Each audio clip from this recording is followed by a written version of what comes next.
মুভির শুরুতেই আমরা দেখতে পাই একটি শস্যক্ষেতের ভেতর দিয়ে একটি অদ্ভুত ক্রিয়েচার বিদ্যুতের গতিতে এদিক ওদিক ছোটাছুটি করছে।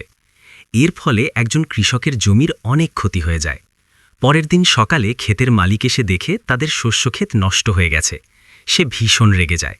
সে তার 3 ছেলেকে সেখানে ডাকে। তার ছোট ছেলের নাম জন। গ্রামের সবাই তাকে বোকা মনে করত। জনের বাবা বলে, আজ রাতে তোমাদের এই শস্যক্ষেত পাহারা দিতে হবে, যাতে তোমরা সেই জিনিসটাকে ধরতে পারো যে আমাদের ফসল নষ্ট করছে। জনের 2 ভাই তাকে বোকা বানিয়ে এই কাজটা তার উপর চাপিয়ে দেয়। জন রাজি হয়ে যায়। রাতেই সে পাহারা দেওয়ার জন্য প্রস্তুত হয়।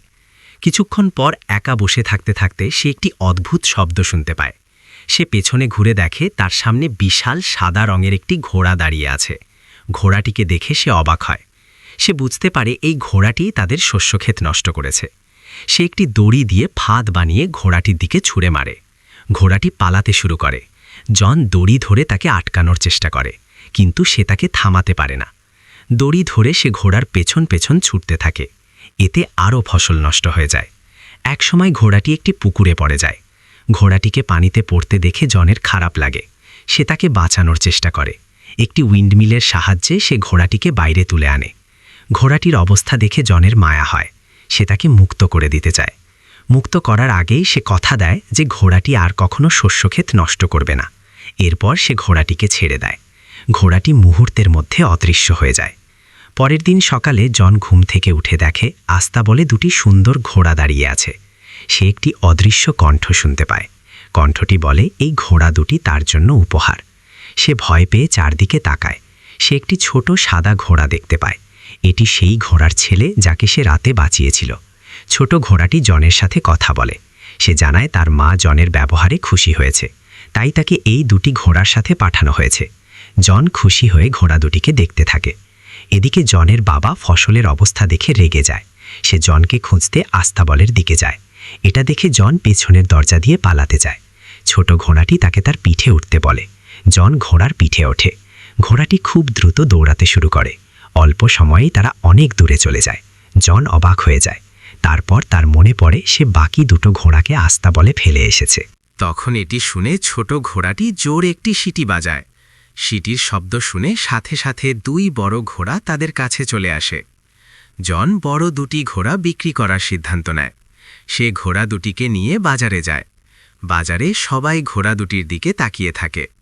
অনেকেই ঘোড়া 2টিকে কিনতে আগ্রহ দেখায়। ছোট ঘোড়াটি জনকে বলে বেঞ্চে বসে থাকা লোকটির কাছে বিক্রি করতে।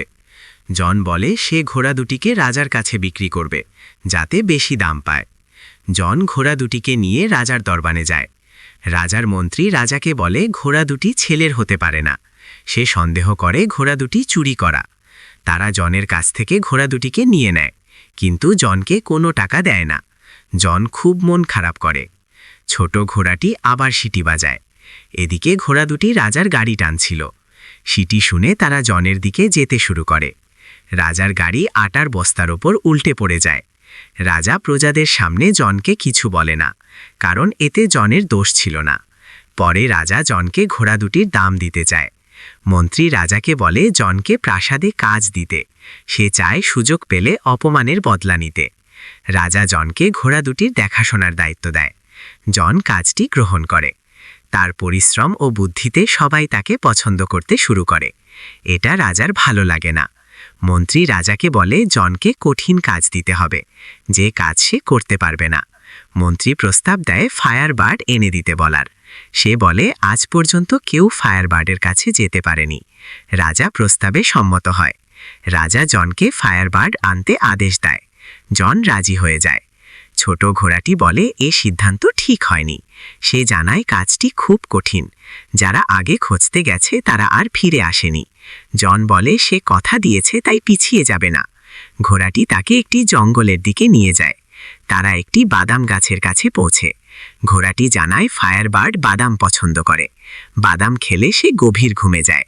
তারা ফায়ারবার্ডের স্থানে পৌঁছে মাটিতে বাদাম ছড়িয়ে দেয়। তারা অপেক্ষা করতে থাকে। কিছুক্ষণ পর মাটি চকচক করতে শুরু করে। ফায়ারবার্ড মাটির নিচ থেকে বেরিয়ে আসে। সে সব বাদাম খেয়ে ফেলে। এরপর সে ঘুমিয়ে পড়ে। জন তাকে ধরতে এগিয়ে যায়। হঠাৎ তার ঘুম ভেঙে যায়। সে জনকে ধরতে ধাওয়া করে। চারদিকে আগুন ছড়িয়ে পড়ে। জনের কাছে থাকা শেষ বাদামটি সে ফায়ারবার্ডকে দেয়। বাদাম খেয়ে সে আবার ঘুমিয়ে পড়ে। জন লোহার শিকল দিয়ে তাকে বেঁধে ফেলে। ঘুম ভাঙলে ফায়ারবার্ড কাঁদতে থাকে। এটা দেখে জনের মন নরম হয়ে যায়। সে ফায়ারবার্ডকে মুক্ত করে দেয়। ফায়ারবার্ড খুশি হয়ে উড়ে যায়। যাওয়ার সময় সে জনকে একটি আগুনের মতো জলজলে পালক দেয়। পালকটি আলো ছড়াচ্ছিল। ঘোড়াটি বলে রাজা হয়তো ক্ষমা করবে না। জন বলে এই পালক দেখলেই রাজা বিশ্বাস করবে যে তারা ফায়ারবার্ডকে ধরেছিল। এরপর জন রাজার কাছে ফিরে আসে। এখানে সে তার সমস্ত কাহিনী সবার সামনে রাজাকে বলতে থাকে, কিন্তু রাজা তার কোনো কথাই বিশ্বাস করে না। তখন জন রাজাকে ফায়ারবার্ডের পালক দেখায়, কিন্তু সেটা সে সময় আগুনের মতো জ্বলজ্বল করছিল না। সেজন্য রাজা জনকে মৃত্যুদণ্ড দেওয়ার আদেশ দেয়। জনকে ফাঁসি দেওয়ার জন্য সবাই প্রস্তুত হয়ে যায়। ঠিক তখনই জনকে বাঁচানোর জন্য সেখানে ফায়ারবার্ড চলে আসে। সেখানে থাকা লোকজন ফায়ারবার্ডকে দেখে অনেক খুশি হয়ে যায়। তারা জনের কথাও বিশ্বাস করে নেয়। তাই রাজা তাকে আর শাস্তি দিতে পারে না। সে না চাইতেও জনকে প্রমোশন দিতে বাধ্য হয়। এই ঘটনায় রাজা আরও বেশি রেগে যায়। সে মনে মনে ঠিক করে যে কোনো উপায়ে জনকে খুন করবে। তখন রাজার মন্ত্রী রাজাকে আবার পরামর্শ দেয়। সে বলে জনকে বরফের দেশে রাজকুমারীকে আনতে পাঠান। সে কোনোভাবেই রাজকুমারীকে আনতে পারবে না। তখন আমরা জনকে মেরে ফেলব। আর যদি সে রাজকুমারীকে নিয়ে আসে তাহলে আপনি তাকে বিয়ে করবেন। মন্ত্রীর এই কথাগুলো রাজার খুব পছন্দ হয়।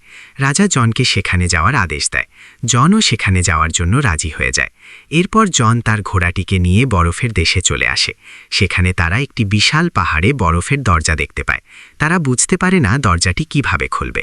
তখন ফায়ারবার্ডের একটি পালক এসে বরফের দরজার ভেতরে ঢুকে পড়ে। এরপর সব বরফ গলে পানি হয়ে যায়। ঘোড়াটি পানির স্রোতে ভেসে যেতে থাকে। জন ভেতরে প্রবেশ করে। সে দেখে এখানে অনেক রাজকুমারী ঘুমিয়ে আছে। সে বুঝতে পারে না আসল রাজকুমারী কোনটি। তখন ফায়ারবার্ডের একটি পালক একটি মেয়ের সামনে গিয়ে পড়ে। গরম অনুভব করে মেয়েটির ঘুম ভেঙে যায়। জন বুঝতে পারে এটাই আসল রাজকুমারী। জন রাজকুমারীকে বলে আমাদের দেশের রাজা আপনাকে বিয়ে করতে চায়। এ কথা শুনে রাজকুমারী রেগে যায়। সে বলে তোমাদের রাজা যদি এতই সাহসী হতো তাহলে নিজেই আমাকে নিতে আসতো। এই কথা বলেই রাজকুমারী পাহাড়ের উপর থেকে নিচে লাফ দেয়। এটা দেখে জন নিজের প্রাণের কথা না ভেবে সেও লাফ দেয়। পাহাড়ের নিচে থাকা ঘোড়াটি তাদের দেখে ফেলে। সে তার দুটি ডানা বের করে মাটিতে পড়ার আগেই তাদের বাঁচিয়ে নেয়। এরপর তারা একটি জঙ্গলে রাত কাটায়। ঘোড়াটির মনে হয় জন রাজকুমারীকে পছন্দ করতে শুরু করেছে। সে জনকে বলে যদি রাজা এটা জানতে পারে তাহলে সমস্যা বাড়বে। রাজকুমারী গোপনে তাদের কথা শুনে ফেলে। তার কাছেও মনে হয় সেও জনকে পছন্দ করতে শুরু করেছে। পরের দিন সকালে জন রাজকুমারীকে নিয়ে রাজ্যে ফিরে আসে। লোকজন সুন্দর রাজকুমারীকে দেখে জনের প্রশংসা করতে থাকে।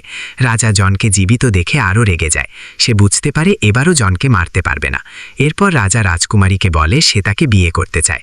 রাজকুমারী বলে আমার মায়ের হারিয়ে যাওয়া আংটি খুঁজে না পাওয়া পর্যন্ত আমি বিয়ে করব না। সে আংটিটি সমুদ্রে হারিয়ে গেছে। রাজা ভাবে এটি কিভাবে পাওয়া সম্ভব। তখন জন সেখানে আসে। রাজা তাকে হারিয়ে যাওয়া আংটি খুঁজে আনার দায়িত্ব দেয়। জন জানত না আংটিটি সমুদ্রের কোথায় আছে। সে ঘোড়াটিকে আংটির কথা জিজ্ঞেস করে। ঘোড়াটিও কিছু জানত না, তাই ঘোড়াটি তার মায়ের সাহায্য নেয়। তার মা বলে আংটিটি একটি বিশাল তিমি মাছের পেটে আছে। তিমি মাছটি সমুদ্রের গভীরে একটি দ্বীপের কাছে থাকে। এ কথা শুনে জন ঘোড়াটিকে নিয়ে সেই দ্বীপের উদ্দেশ্যে রওনা দেয়। যেতে যেতে কিছু পাখি তাদের সামনে আসে। জন সমুদ্রে পড়ে যায়। তারা বুঝতে পারে তারা সমুদ্রের মাঝখানে পড়েছে। সেই জায়গায় পৌঁছে যায় যেখানে বিশাল তিমি মাছটি আটকে ছিল। জন জলের নিচে তাকিয়ে দেখে মোটা শিকলে বাঁধা তিমি মাছ। শিকলে বাঁধা অবস্থায় সে যেন এক বিশাল দ্বীপের মতো হয়ে আছে। জন তিমির কাছে জিজ্ঞেস করে তাকে কে এভাবে বেঁধে রেখেছে। কথা শুনে তিমির চোখ ভিজে ওঠে। তিমি জানায় সে কয়েকটি জাহাজ গিলে ফেলেছিল, তাই নাবিকরা তাকে শিকলে আটকে শাস্তি দিয়েছে। এখন সে নিজের ভুল বুঝতে পেরেছে। জনের মাথায় তখন একটি উপায় আসে। সে ঘোড়াটিকে নিয়ে তিমির নাকের ভেতর ঢোকে। তিমি জোরে হাঁচি দেয়, শিকল ছিঁড়ে যায়। তার পেট থেকে সব জাহাজ বেরিয়ে আসে। তিমি মুক্ত হয়ে সমুদ্রে চলে যায়। জন তীরে ফিরে আসে, কিন্তু আংটির কথা সে ভুলে যায়। ঠিক তখন একটি কাকড়া এসে আংটিটি তাকে দেয়। তিমি জনের মনের কথা বুঝে আংটিটি ফেরত পাঠিয়েছিল। জন আংটি নিয়ে রাজ্যে ফিরে যায়। সে রাজকুমারীর হাতে আংটিটি তুলে দেয়। রাজকুমারী খুব খুশি হয়। সে বুঝতে পারে জন তার জন্য সব করতে পারে। রাজা ও মন্ত্রী দূরবীন দিয়ে সব দেখছিল। ঘোড়াটিকে কথা বলতে দেখে তারা ভয় পায়। রাজা ঘোড়ার দিকে গুলি ছোড়ে। ঘোড়া অল্পের জন্য বেঁচে যায়। রাজা জনের বিরুদ্ধে অপহরণের অভিযোগ তোলে।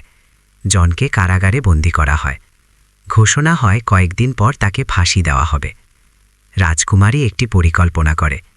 সে রাজাকে বলে বিয়ের আগে 3টি পাত্রে গোসল করতে হবে।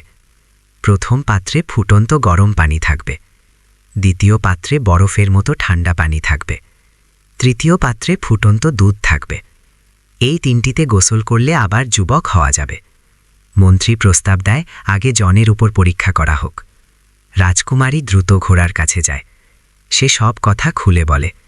প্রথম পাত্রে দাদিমার আংটি ফেলতে হবে, দ্বিতীয় পাত্রে ফায়ারবার্ডের পালক দিতে হবে, তৃতীয় পাত্রে বেতের ফুল দিতে হবে।